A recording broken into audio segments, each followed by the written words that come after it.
we just finished up conditioning these Raymar shoes, so the next step is going to be brushing. So I've got two brushes here, and I'll kind of talk about the differences as we're going through it. But just real quick, this is a horsehair brush and this is a yak hair brush. So start with the horsehair. Horsehair is going to be your most versatile brush. If you can only afford to get one brush, the horsehair is the way to go.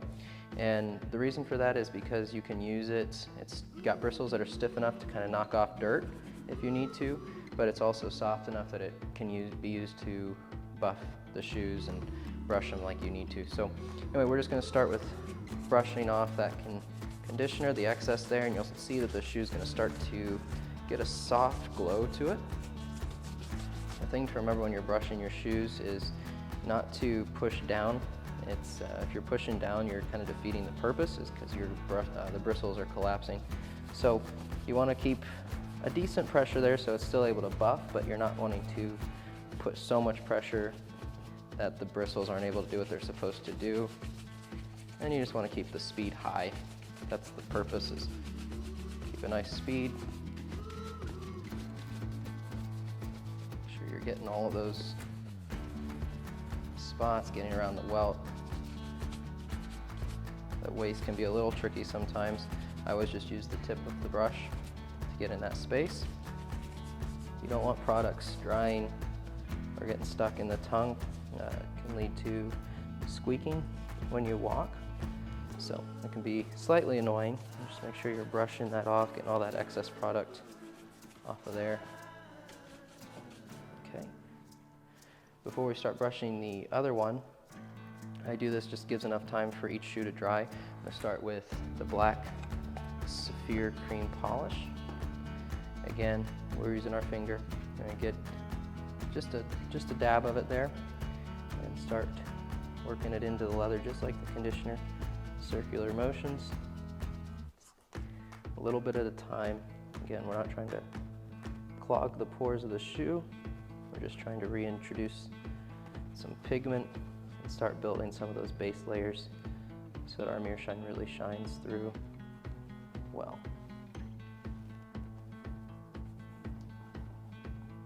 If you're wondering why I use my finger for all of my application, I know some people use a dauber brush, some people use a foam applicator, some people will use a cloth, but when we get to the wax, there really is a purpose to the wax. Is the temperature of your finger helps to melt the wax down so it's getting into all those pores. But I do it for all of it because I get a better feel of how the product is applying to the shoe. I can feel if a section is dry or starting to get tacky or anything like that. So it really helps. I also noticed that it gets a more even application. You'll see my finger is getting a little bit discolored just from the black, but it's not a whole lot of excess product staying on my finger. It's all going into the shoe. That's really important. You use a cloth or something like that, you're going to be wasting a lot of product and you'll end up with uneven application and all that. So anyway, so we'll put that one to the side. Grab this one, it's been drying for a few minutes. And again, brush it with your horsehair brush. Notice that glow is really starting to come out of the shoes. That's what we're going for. So a mirror shine, of course, you're looking for the reflection of the multiple layers of wax.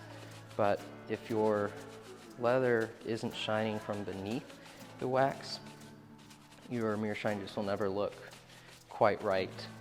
It can look foggy or it can look dull, no matter how many layers of wax you put on.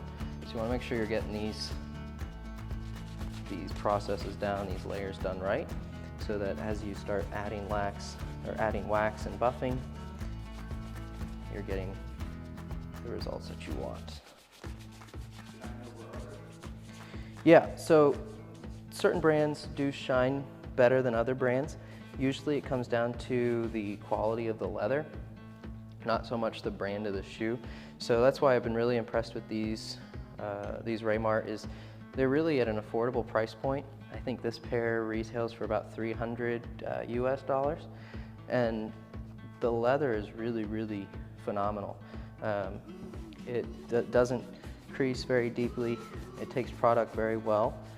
Shines up really nicely. So The lower end brands, the reason they're cheaper is because their quality in their materials isn't as high. So you're able to get a cheaper shoe, but it's not going to shine the same way or maybe as quickly because you're dealing with subpar materials. So this is where that yak hair brush comes in. So this is the horsehair brush. Again, it's got a stiffer bristle. Over the yak hair, it's much softer. And what we do is we use this in this process for that final buff, and it just brings a little bit more luster out of the leather, but it's also helping to grab any smaller particles of product that's been left behind. So we're going to use that. You can also add a little bit of water. And the reason for that is the water helps move that product around too.